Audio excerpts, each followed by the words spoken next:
السلام علیکم۔ استاد صاحب طالب علموں کو ایک مشکل مسئلہ سکھانے میں کافی دیر سے مصروف تھے۔ جب تمام طلباء کو سبق ازبر ہو گیا تو استاد صاحب اٹھے اور باہر ٹہلنے لگے۔ ایک طالب علم بھی ان کے ساتھ ساتھ تھا۔ وہ چلتے چلتے ایک باغ کے قریب سے گزرے۔ باغ میں مختلف قسم کے درخت پھلوں اور پھولوں سے لدے ہوئے تھے، جن کی بھینی بھینی خوشبو دماغ کو معطر اور دل کو فرحت بخشتی تھی۔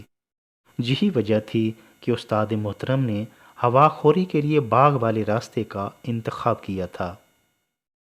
استاد اور شاگرد ٹہلتے ٹہلتے باغ کے بالکل قریب آ گئے اور وہ دیکھتے ہیں کہ باغ کے داخلی راستے پر پرانے جوتوں کا ایک جوڑا پڑا ہوا ہے، جو کہ چند لمحے پہلے مالی نے اتار کر رکھا تھا اور خود اندر باغ میں کام کرنے میں مصروف تھا۔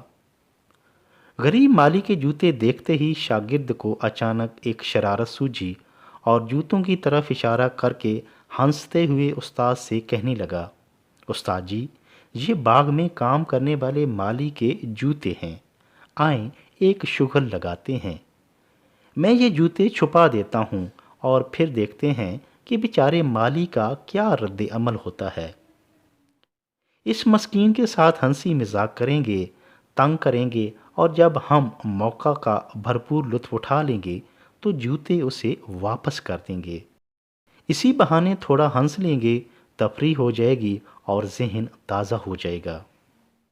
یہ کہہ کر وہ شرارتی طالب علم جوتے اٹھانے کے لیے آگے بڑھا، مگر استاد نے اسے روک دیا اور شاگرد سے کہنے لگے، گو کہ اس مذاق میں غریب مالی کا کوئی نقصان تو نہیں ہوگا، مگر اس سے پریشانی ضرور ہوگی۔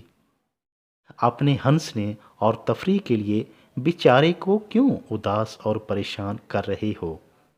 کیوں نہ ہم اپنی تفریح اور مذاق کا کوئی ایسا طریقہ استعمال کریں کہ ہمارا دل بھی خوش ہو جائے اور اس بیچارے کو بھی کوئی زحمت نہ اٹھانی پڑے۔ شاگرد نے جوتوں کو اٹھائے بغیر حیرانگی سے استاد کی طرف دیکھا اور بولا، استاد جی، مذاق کا وہ کون سا طریقہ ہے کہ ہمارا دل بھی بہل جائے اور مالی بھی خوش ہو جائے؟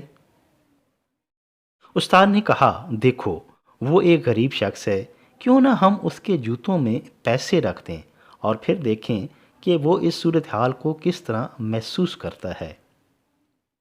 استاد جی کا یہ منصوبہ سن کر شاگرد خوشی سے اچھل پڑا کہ کیا شاندار آئیڈیا ہے، واقعی اس طرح تو زیادہ مزہ آئے گا۔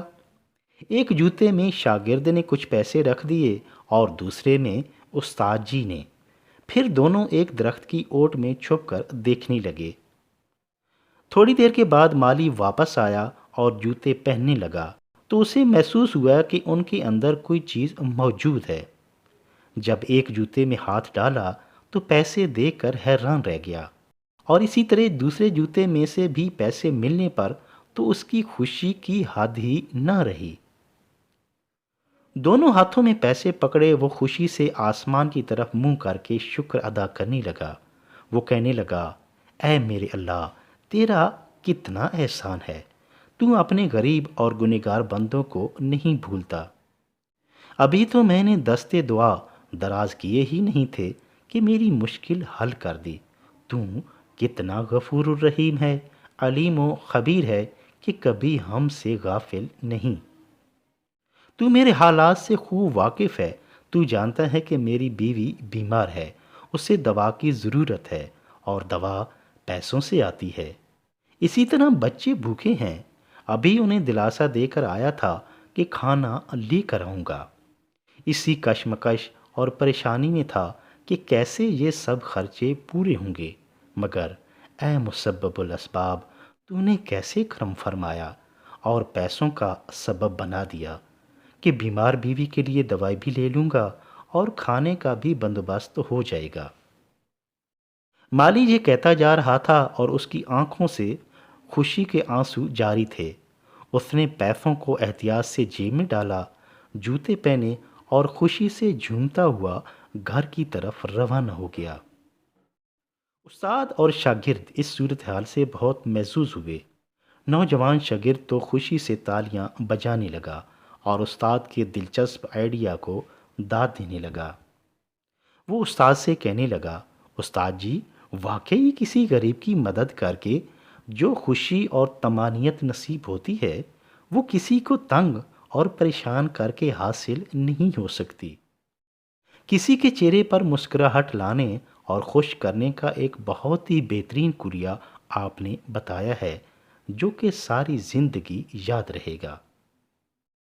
استاد جی نے شاگرد کی آنکھوں میں خوشی کے آنسو دیکھتے ہوئے فرمایا، یہ بات ہمیشہ یاد رکھو کہ مخلوق خدا کو تنگ اور پریشان کر کے لطف حاصل کرنے کی بجائے ان کی مدد کر کے دعائیں لیں، انہیں راحت فراہم کریں اور خود بھی ان لمحات سے فرحت اور اطمینان قلب حاصل کریں۔ دوسروں کی زندگی میں خوشی کے رنگ بھریں، آپ کی زندگی بھی پرسکون گزرے گی۔